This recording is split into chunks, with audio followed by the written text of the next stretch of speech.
पौराणिक कथाओं के अनुसार राधा श्री कृष्ण से 5 वर्ष बड़ी थी। राधा ने श्री कृष्ण को पहली बार जब देखा जब उनकी माँ यशोदा ने उन्हें ओखल से बांध दिया था। कुछ लोग कहते हैं कि वह पहली बार गोकुल अपने पिता वृषभानु जी के साथ आई थी, तब श्री कृष्ण को पहली बार देखा था। और कुछ विद्वानों के अनुसार संकेत तीर्थ पर पहली बार दोनों की मुलाकात हुई थी।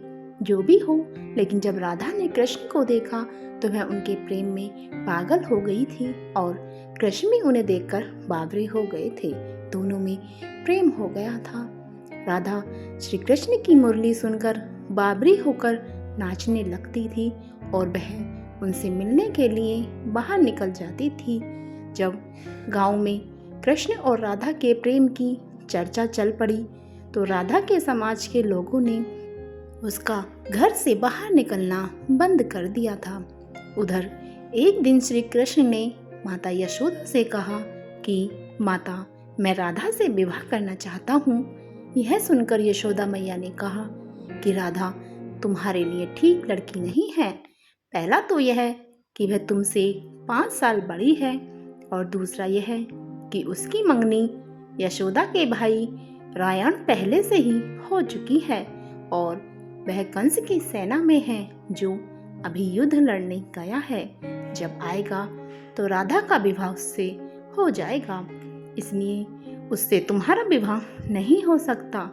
हम तुम्हारे लिए दूसरी दुल्हन ढूंढेंगे। लेकिन कृष्ण जिद करने लगे। तब यशोदा ने नंद से कहा। कृष्ण ने नंद की बात भी नहीं मानी। तब नंद बाबा कृष्ण को गर्ग ऋषि के पास ले गए। गर्ग ऋषि ने कृष्ण को समझाया कि तुम्हारा जन्म किसी खास लक्ष्य के लिए हुआ है।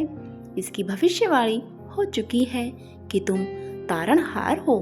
इस संसार में तुम धर्म की स्थापना करोगे। तुम्हें इस ग्वालन से विवाह नहीं करना चाहिए। तुम्हारा एक खास लक्ष्य है। तब श्री कृष्ण कहते हैं कि मुझे नहीं बनना तारणहार। मैं तो अपने गायों, ग्वालनों और इन नदी पहाड़ों के बीच ही रहकर प्रसन्न और आनंदित हूँ। और यदि मुझे धर्म की स्थापना करनी है तो क्या मैं इस अधर्म के साथ शुरुआत करूं कि जो मुझे चाहती है और जिसे मैं प्रेम करता हूं उसे छोड़ दूं? यह तो न्याय नहीं है। गर्ग मुनि हर तरह से समझाते हैं लेकिन कृष्ण नहीं समझते हैं। तब गर्ग मुनि उन्हें एकांत में यह रहस्य बता देते हैं कि तुम यशोदा और नंद के पुत्र नहीं बल्कि देवकी और वासुदेव के पुत्र हो और तुम्हारे माता पिता को कंस ने कारागार में डाल रखा है। यह सुनकर श्री कृष्ण कुछ भी कहने की स्थिति में नहीं रहे और फिर उन्होंने कहा, कृपया मेरे बारे में और कुछ बताइए। तब गर्ग मुनि ने कहा कि नारद ने तुम्हें पहचान लिया है और तुमने अपने सभी गुणों को प्रकट कर दिया है। तुम्हारे जो लक्षण इस ओर संकेत करते हैं कि तुम ही वह महापुरुष हो जिसके बारे में ऋषि मुनि चर्चा करते हुए आ रहे हैं। यह सुनकर श्री कृष्ण चुपचाप उठे और गोवर्धन पर्वत की सबसे ऊंची चोटी पर जाकर अकेले आकाश को देखने लगे। बस वे वहीं दिन भर रहे और सूर्य अस्त के समय ज्ञान को उपलब्ध हो गए। वहीं से उनकी दशा और दिशा बदल गई। तो प्लीज़ सब्सक्राइब करें और कमेंट्स बॉक्स में जय श्री कृष्ण लिखना ना भूलें। धन्यवाद।